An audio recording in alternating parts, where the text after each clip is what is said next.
Man, let me tell you, one time I was in his corner, and it was like right before his fight, he was like barely just getting dressed to warm up, and some people needed some tickets.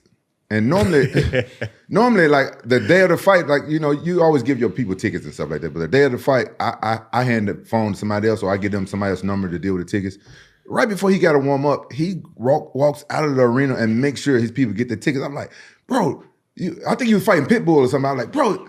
It was the first round. Yeah. I'm like, bro, you got the biggest fight of your life. You about to fight for the belt. Why in the fuck are you worrying about tickets and getting people in? Oh, man, these are my people, man. I got to make sure they get in. And I was worried. I ain't gonna lie, because Pitbull was a big deal, and I was like, man, I'm worried about him. I don't feel like he's focused. He goes out there and knock the kid out, then submits him. Was that the featherweight Grand Prix? Yeah. The Bellator? That was 2021, right? Yeah, I think so. Dude, you guys, did you ever fight a Grand Prix? No, I fought. We had Strikeforce. I fought on the same night of the Grand Prix, but I was for the title. You fought in Pride Grand Prix. I fought in like 2 of them. I only got those are OG. Those are OG. Yeah, ones, talk to me about the Bellator Grand Prix. That's a crazy event.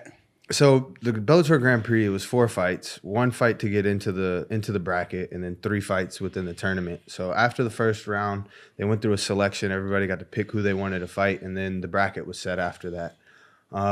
So yeah, after the first round, I knew what I wanted to do. I knew what I needed to do, and I was like, dude, I'm going in here. I'm gonna go get Bellator's fastest knockout. I'm gonna make a statement. And then I told everybody, I was like, 4 for 4, all finishes. I'm finishing everybody. I don't care what's gonna happen. And literally just went and walked through everybody. I think I finished 3 people in the first round, and then one in the third. Yeah. I remember that time. You know, you could see his energy. It was his focus was on. I remember that whole tournament was coming together, and it just when you have that mindset, it's pretty much undefeated. Like you just know that you're going in there and you never hesitate, never doubt, never nothing like that. You know, it's just, I thought his focus was somewhere else when he was doing that ticket shit.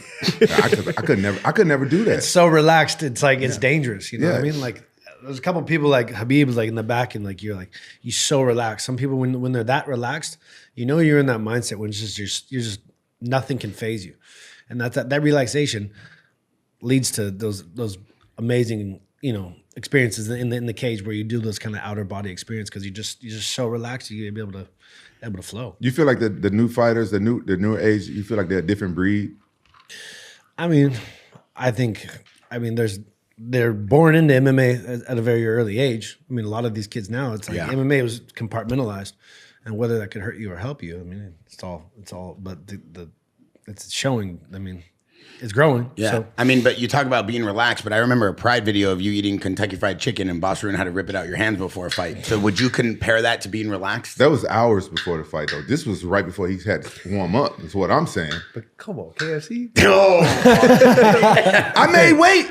That ain't the point. That's after the fight meal. Hey, you seen DC and Popeye's Chicken? He was trying to get a deal with him the night before the fight.